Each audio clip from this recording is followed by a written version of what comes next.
장수 기업인 오래된 기업에 대해서 설명을 좀 해볼까 하는데요.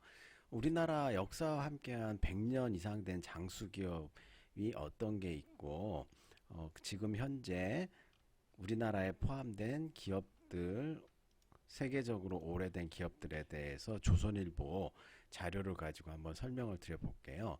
우리나라 지금 100년 이상 된 장수 기업으로 신한지주, 우리은행, 두산그룹, 하이트진로, 삼양홀딩스, 동화약품 등이 장수 기업으로 손꼽히고 있는데요. 이 이외에도 50년 이상 된 기업들도 좀 많이 있고요. 우리 동화약품 같은 경우에는 여러분들 가스 활명수 아시죠? 가스 활명수가 굉장히 오래된 의약품으로서 우리나라의 장수 기업 중에 하나인 동화약품에서 나오고 있는 제품입니다. 포브스지에서는 글로벌 2000대 기업을 중심으로 해가지고 그 중에서 100년 이상 된 역사를 가진 기업이 몇 개 있나 조사를 했는데 그 중에 448개가 100년 이상이 됐다고 하네요. 4분의 1 정도 되는 것 같고요.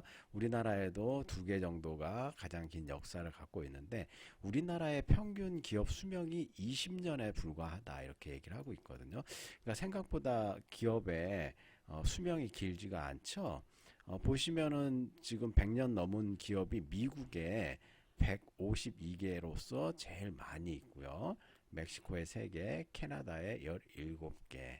그다음에 유럽 쪽에 보시면은 영국이 41개로 많은 편에 속하고요. 각 나라별로 1개에서부터 뭐 6개, 5개 이렇게 있죠. 스웨덴도 8개가 있고 러시아에 1개가 있고요.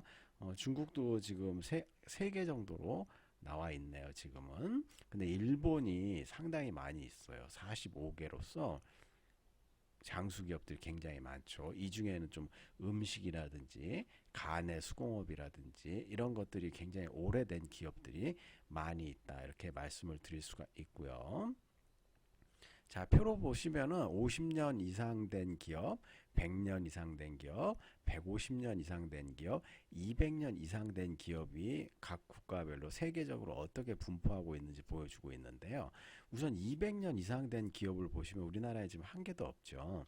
그러나 일본에 하나 있고요. 미국에는 6개가 있다. 이렇게 나와 있어요. 150년 이상 된 기업도 미국에 33개, 일본에 3개. 여기서 이제 연수별로 갈수록 이제 뭐 미국이나 일본이 월등하게 좀 많다는 걸 알 수가 있는데 그렇다면 우리나라의 오래된 기업들을 한번 면면히 좀 보면은 두산그룹이 116년 돼 있는데 이 자료가 조선일보 2013년도 자료니까는 여기다가 8년 정도 더하면은 120년 이상 된 기업들을 해가지고 우리가 보면 알 수가 있죠. 두산그룹 1896년에 박승직 상점을 개점하면서 굉장히 역사와 전통이 오래된 그룹이다 이렇게 얘기를 할 수가 있고요.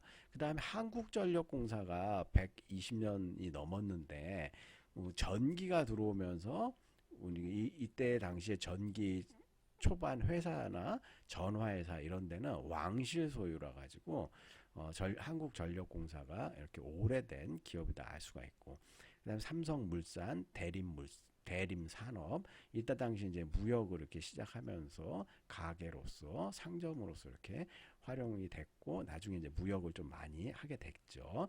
그다음 자동차가 이제 들어오면서 타이어 회사라든지 그다음 자동차 만드는 기아자동차, 한화생명, LG화학, LG그룹, SK하이닉스, 한진해운.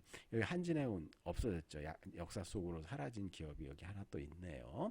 그다음에 현대건설 쭉 해갖고 대한항공, 두산중공업, 뭐 SK이노베이션 60년이 채 안 된 기업들이 이렇게 많이 있다. 그래서 이제 극한적 불확실성 환경 하에서 기업들이 이제 생존하기 위해서는 1차 산업부터 시작해갖고 2차 산업, 서비스 산업, 요즘에는 이제 4차 산업까지 진화를 하고 있죠.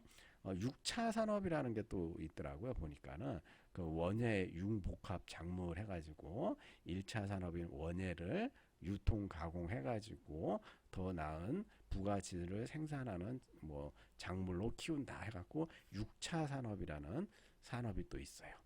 자, 이로써 여러분들에게 장수기업에 대해서 간략히 설명을 드렸습니다.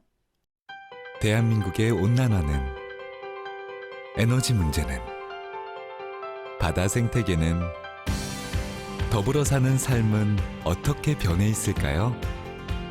누군가는 대한민국의 미래를 준비해야 합니다. 에코크리에이터 국립부경대학교